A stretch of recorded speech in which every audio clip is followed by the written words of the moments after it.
I'm Jason Burns, Luthier at Blaskol. I'm going to show you how to install the Channel Blaster 2 piezo or mono blaster system in your bass. So this is the Channel Blaster 2 system. This one is built in UK. It has a little different graphics than the one that is built in the USA. And these are the parts that come with the system.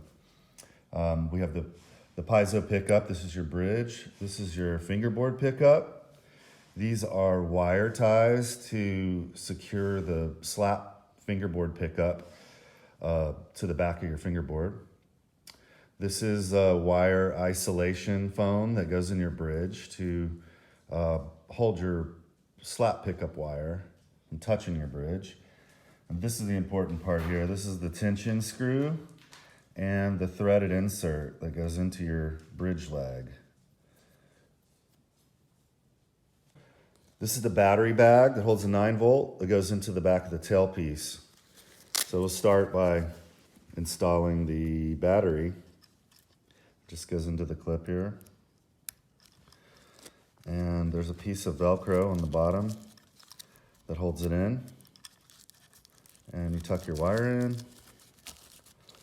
it kind of snaps into place like that. And that secures it.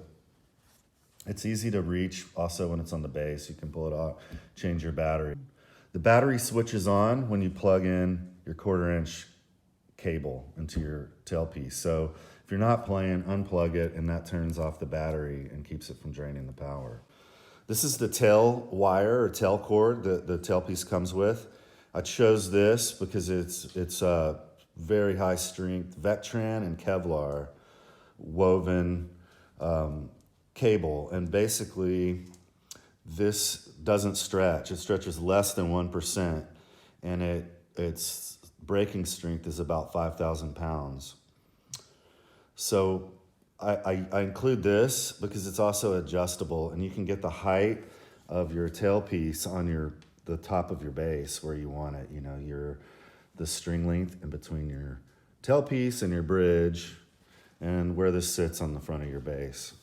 And you can adjust that by lengthening or shortening this piece. So I'm going to go over the tools that you're going to need to install this. So these are the tools needed to install the Channel Blaster in your bass. For the UK built Channel Blaster 2s, we use a 6mm bit.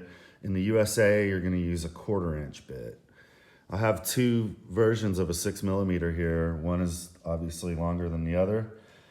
So if you're using a fixed bridge on your bass like this with no adjusters, you'll need the longer bit. It doesn't actually even have to be this long to get through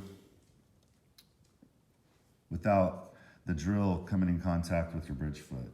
So if you were going to use this drill, say, and try to do your bridge, you're going to have a hard time because the top of the bridge wants to hit the foot when you're drilling this. So you need a little bit longer bit.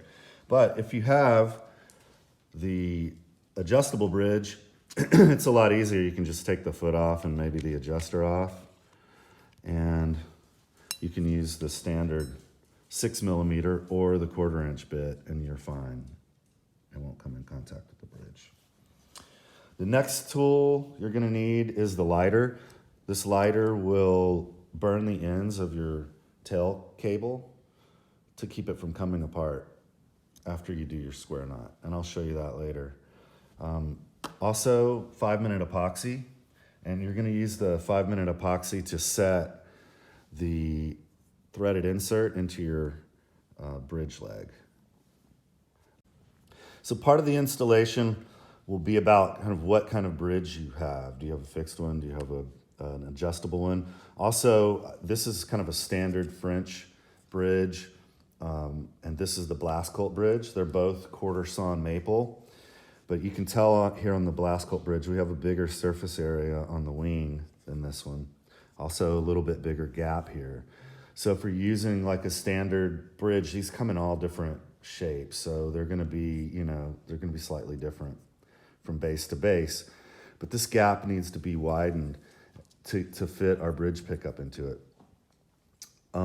It kind of goes with any pickup system. You have to fit your pickup to this little area here. But I recommend taking off with a file or a saw. You take it off from the leg part. Don't take it off of the wing, because you want as much surface area on the wing coming in contact with the back of your pickup as you can get. And you can see the one here is bigger, and then we have more surface area, so there's more contact, which delivers the sound a lot better. So our bridges usually sound better with our pickups. So we're gonna start, I'm gonna install the pickup on this 145. We're gonna start by disassembling. It's good to have a table with a blanket. I have a moving blanket on here so you don't damage your base, and some way to kind of secure it so it doesn't move around while you're working on it. I use this microfiber cloth to keep the tailpiece from scratching the body when you take it apart. The first thing we're gonna do is loosen the strings. We're just gonna take the strings down off the bridge, remove the bridge.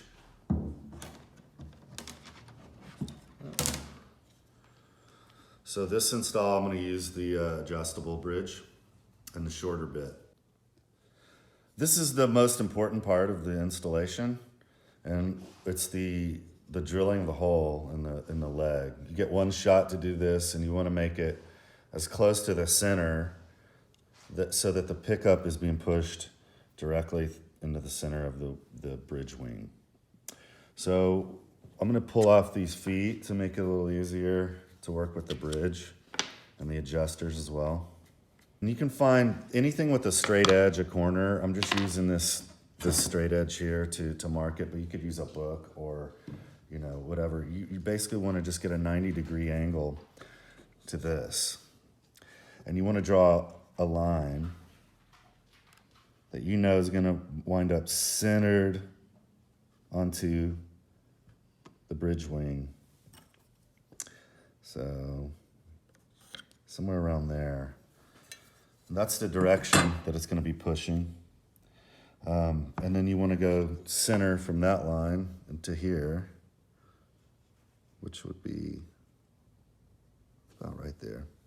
And that's where you're gonna start the hole. It helps if you have a pilot tip. You can put the pilot tip in there, and that gets you started in the right direction. But remember, the bridge is a wedge. So if you could just drill straight, you're gonna wind up high in the center after you pop through this side. So you wanna go with the wedge, and you want, like I said, the idea is to have your tension screw come out dead center right here. If it's off slightly, it's not gonna matter that much, but we wanna start as close as we can get with that. And that'll help with feedback, tone, all of that, because this is the most important part of the pickup system. It's how you can adjust your feedback out, you get your tone, your output level, all of that. So if you're not good at woodworking or anything like that, you need to be kind of a little bit handy to do this. If not, just take it to Luthier and have them do it. So when you order a blast colt bridge from us, you can order it with this hole pre-drilled and the tension screw installed. You will have to take the bridge and your base to a luthier and have it crowned and fit to your base. But if you want the whole system with the pickup, it all works really nice together, and we can do this drilling for you. So before you drill the hole, you want to protect the bridge wing so that when you drill through, the drill bit doesn't go all the way through and hit this and ding it up. So I just got this scrap piece of MDF. You could use anything and stick in there, and just to protect this side of your bridge when you drill, when it finally goes through. So here's the drill. You just want to go slow, carefully. You can feel, hit it, okay.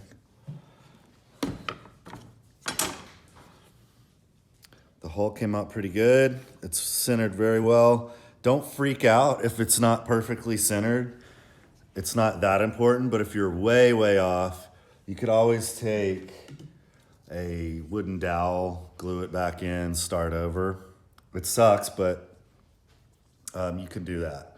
It's not the end of your bridge if you screw it up. And like I said, we want it as close to center as possible, but if it's not perfect, it doesn't matter because the pickup moves and it adjusts. It has space to move around. So this is gonna work for us. It looks good.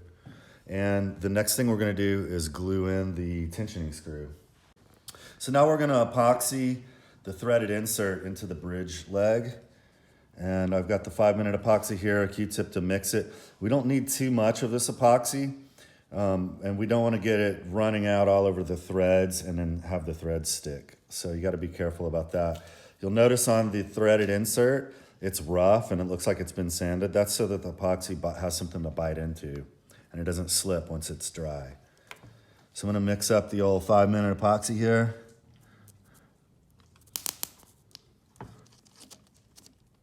Yeah, and we'll take a little and just brush it around the insert. It's spinning, so we've got some on there. A little bit more.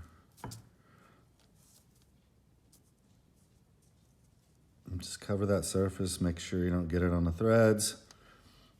And then push it through.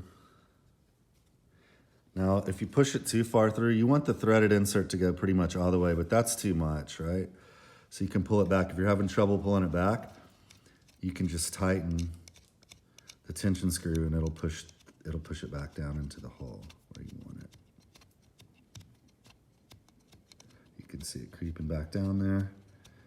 And that's about where we want that. So we're gonna let that kick. It says 5-minute epoxy, but it's not dry in 5 minutes. It just kind of tacks up. So give it an hour or two and let it dry before we actually put pressure on it. In the meantime, you can start installing your tailpiece, and I'll show you how to do all that too. So I just want to clarify, when we glued this in, inside of the hole that we drilled, this threaded insert will be about right here is where you want it. You don't want it sticking proud out of the inside of that slot. You want it down here, and that's where we have it inside now. Also, I unthreaded this, made sure the threads were clean of the epoxy, so we know it'll go back in there after it's dry. So now we're gonna install the tail wire into the tailpiece and adjust it to where we want it on the front of our base. Go through the holes, pretty self-explanatory here. I'm gonna use a square knot. If you're a Boy Scout, you probably know some better knots than this, but this one works good because it gets tighter as the more tension you put here.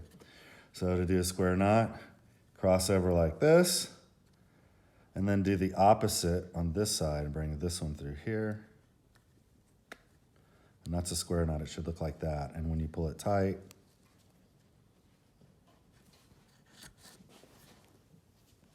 it stays pretty good. So I have this one fit over here on, so this is the one I just tied. This is the actual one I'm gonna be using though on the base. You can see I have this adjusted. I like the tip of the tailpiece to come to the bottom of the base. And once it's pulled, it'll be just right at the tail nut here, just a little bit. But you may want, also depending on the size of your base, the scale and everything, you may want to move it up a little bit or back a little bit. And you just do that by adjusting where this knot catches. So when you find the space you want it and you get it in the right adjustment on this, you're gonna wanna burn these ends, and that'll protect it from slipping out and coming apart when you're playing. So that's what the lighter is for in our little toolbox here. So we're gonna just light this up.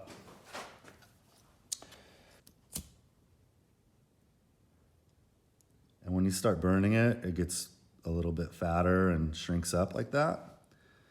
And that'll do it for that side. You can do this side.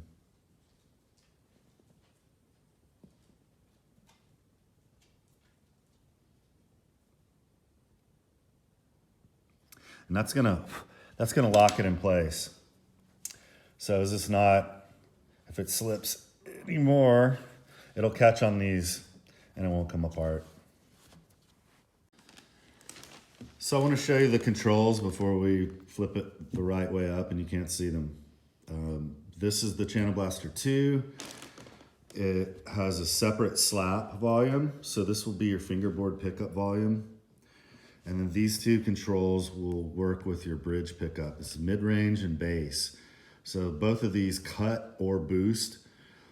This dip switch here, there's 2 of them. And so there's 4 different position settings. They work along with this mid. So if you want to hear what these are doing, I would turn your mid up while you're playing and then adjust these and find where you want your mid shelved.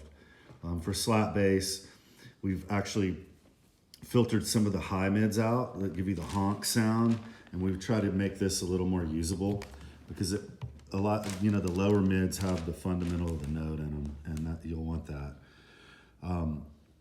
On the monoblaster, the slap is actually the treble, and so it'd be treble, mid, bass. Same thing, the mids work with this, but it just has a single pickup.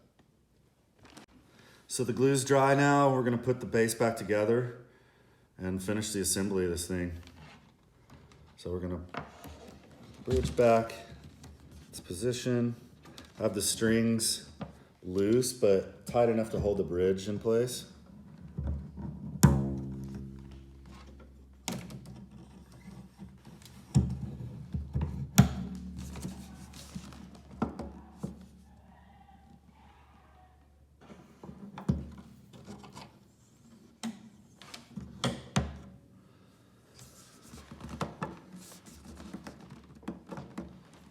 Now the bridge is back in the right position, so we're going to install the piezo elements. First thing we should do is use our foam that holds the wire in place. Has a little slot in it, like Pac-Man. Put that thing in there, run it through here, and this isolates this wire so that it doesn't touch any of the wood. The wires usually on piezo pickups are a little microphonic. It's the nature of how they work. So if you tap on the wire, you'll hear a little bit of a click.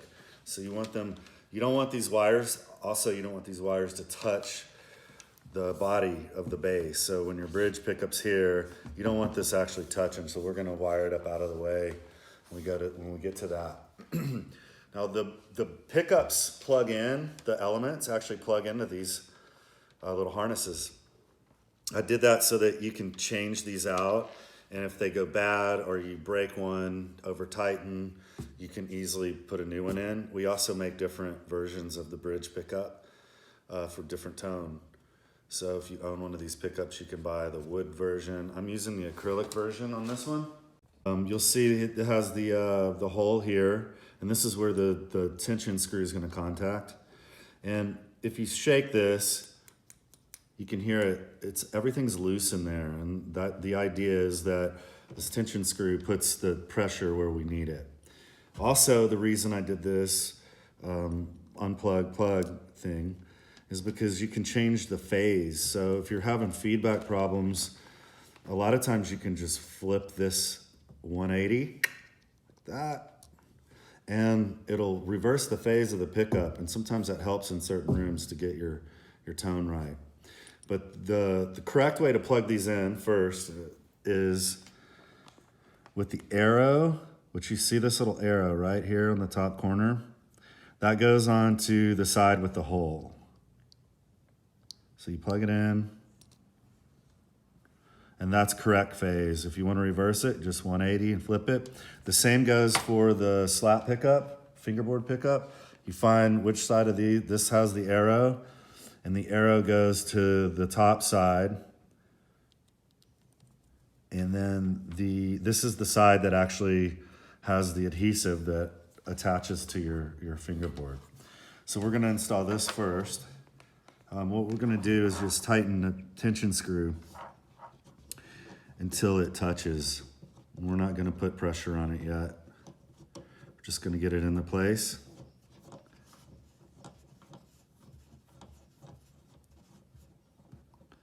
So now it's captured in there, and then it's gonna start pushing it toward the wing, and there we go. That's it. So we're just gonna have it just loosely in there. And then we're gonna adjust this wire so that it doesn't touch the body. Now we have this plugged in. The placement of this pickup is gonna determine how much high-end or glassy click you get from your fingerboard.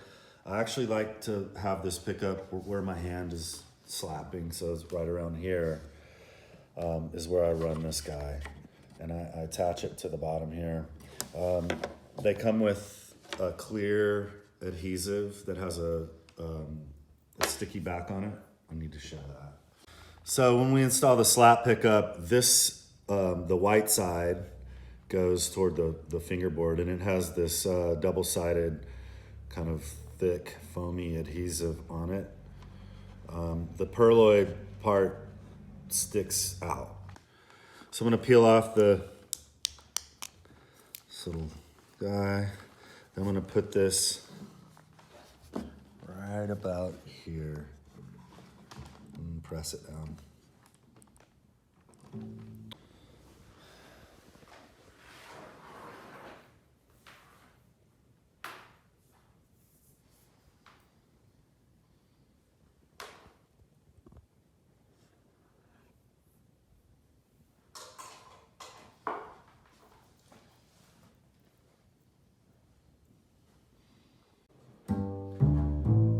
So I tune this baby back up.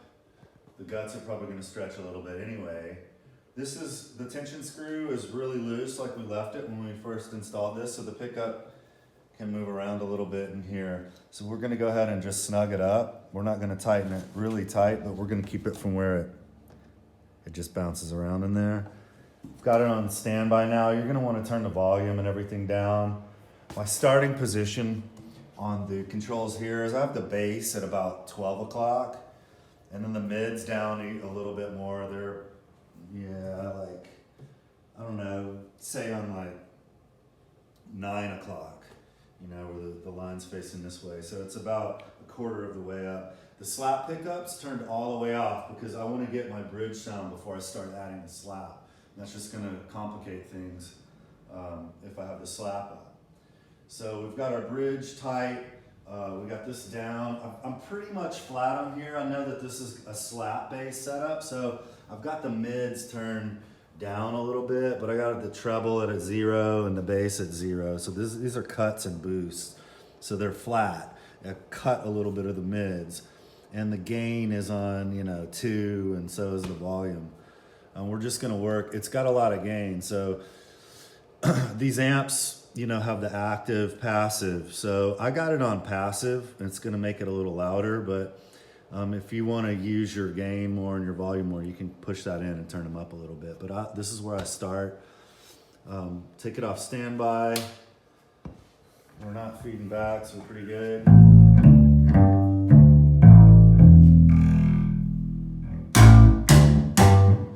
All right, so that's how that sounds. We can get a little more volume. Now, I want a little more like low end on this so you can feel it. So I'm gonna add some on this bass here by just turning that up. And that added a lot of punch. I don't know if you can hear it from the phone and computer speakers you're listening with, but it's rattling the whole room now. With this bass, I'm not having any trouble with feedback. I'm pretty loud right now. Probably like a medium-sized club volume, and there's no feedback. Just try to make this thing feed back so that I can show you how this tension screw will help eliminate that. So let's see, maybe we can turn up some of these mids. It's still not feeding back. If you did have a feedback problem, you could reach down here, just slightly tighten the pickup. You can even adjust it to the left, to the right, up a little bit inside of this bridge area, and you can find a sweet spot. I can tell you, the more you loosen, I'm gonna turn this down a second, because I have it snug. See that? Now I'm getting a lot more low end, and as I tighten it, it chokes off the low end. So I'll loosen it.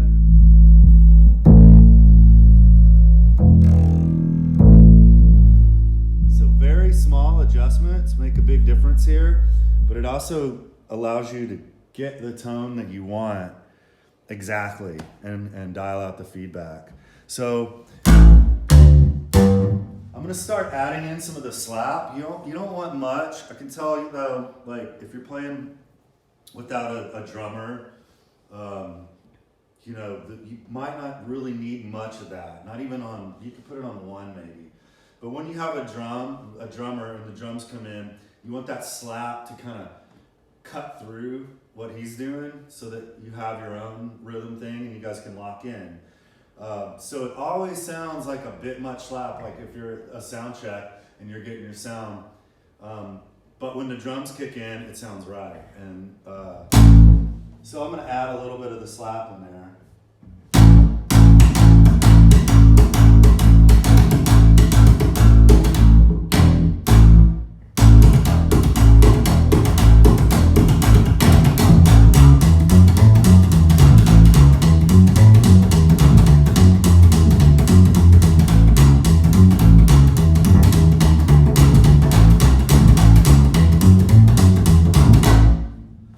Sounds pretty good now. I didn't have to do much. This whole setup, the rig, everything's right. I mean, I'm just using these two 12s here, and this is a 500 watt head on, it's just on 2 now, with the gain on 2. And it's loud enough to play a pretty big room. You can add more if you need more, but that's it. I'm gonna do another video soon on the different amps and how to get tones for different genres with this pickup and with the mono blaster. But that's a good way to get started. You can add mids, say you're not slapping on this, you can add some mids and